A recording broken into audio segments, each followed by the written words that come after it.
A realidade das micro e pequenas empresas brasileiras é assunto há muito nesse país. O fato é, as políticas privilegiam, ou pelo menos atendem minimamente, a esse setor que responde por 99% das empresas brasileiras? Para falar sobre o assunto, nós convidamos aqui o professor da Faculdade de Economia da USP, Paulo Roberto Feldman, que também é presidente do Conselho da Pequena Empresa da FEComércio São Paulo.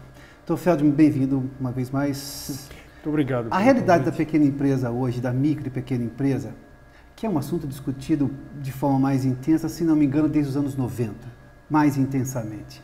Mudou muito? Se permitiu que o setor avançasse? Infelizmente, os números, as estatísticas mostram que piorou muito. Veja, há 10 anos atrás, as pequenas empresas tinham cerca de 26% do PIB brasileiro. Hoje elas têm 20%. Esse privilégio para a grande empresa é uma questão cultural e econômica brasileira ou é uma política governamental equivocada? Não, é uma omissão de política pública. O poder da grande empresa no Brasil é assustador.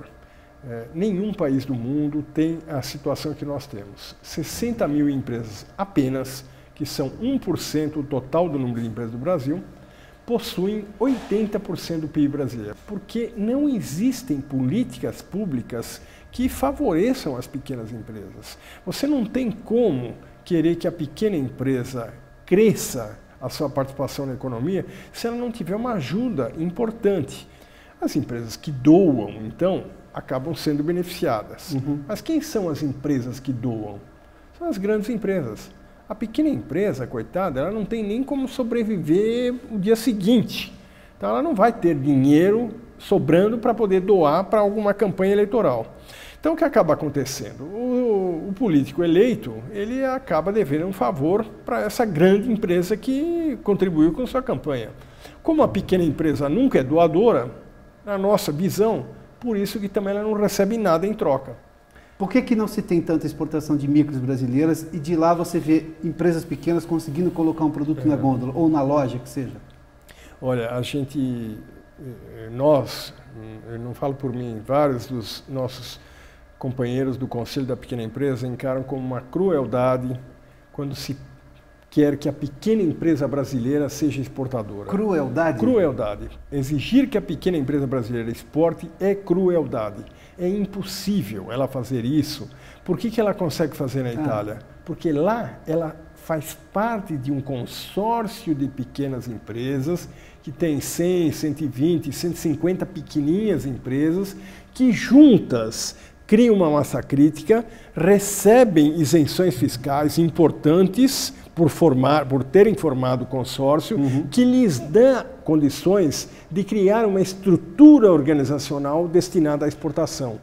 Há uma briga econômica, puramente econômica, da grande que não quer perder espaço para micro, e o quanto que isso é importante perto da lógica que um governo que está acima de todos tem que olhar para os setores e tentar buscar um certo equilíbrio, porque o senhor deu vários exemplos, lá fora isso funciona, e funciona bem. Onde é que está o problema maior?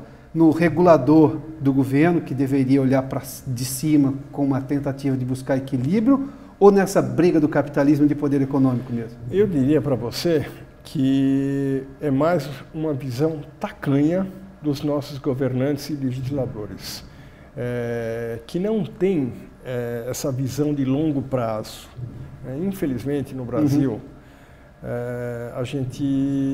os nossos governantes, de uma forma geral, não quero citar nomes, partidos, nada, mas de uma forma geral, os nossos governantes só pensam na próxima eleição.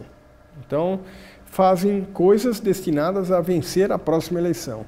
E medidas como essa, que são medidas de longo prazo, medidas importantes que mudam a situação institucional do país, em geral não são levadas à frente. Há alguma medida no horizonte para desburocratizar as pequenas e microempresas, por exemplo, de abrir e fechar uma empresa no Brasil, que são martírios, só são martírios divididos pelo tempo, mas o martírio inicial e o final é tão grande quanto?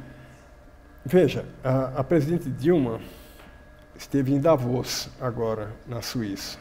No discurso da presidente Dilma, a coisa que ela colocou como uma das realizações mais importantes que ela pretende para este ano é o portal da pequena empresa, que é um portal que está sendo desenvolvido nesse momento, envolve vários ministérios, a Receita Federal, pelo qual o empreendedor vai conseguir, se tudo funcionar, vai conseguir abrir uma empresa em uma semana. Se realmente eles estiverem certos, nós vamos ter sim uma grande medida de desburocratização sendo implementada. Dr. Feldman, muito obrigado pela entrevista, seja sempre bem-vindo, hein? Eu é que agradeço, foi um prazer estar aqui com vocês e estou à disposição sempre que for chamado. Muito obrigado. Paulo Roberto Feldman é professor da Faculdade de Economia da Universidade de São Paulo e presidente do Conselho da Pequena Empresa da FEComércio. Até mais.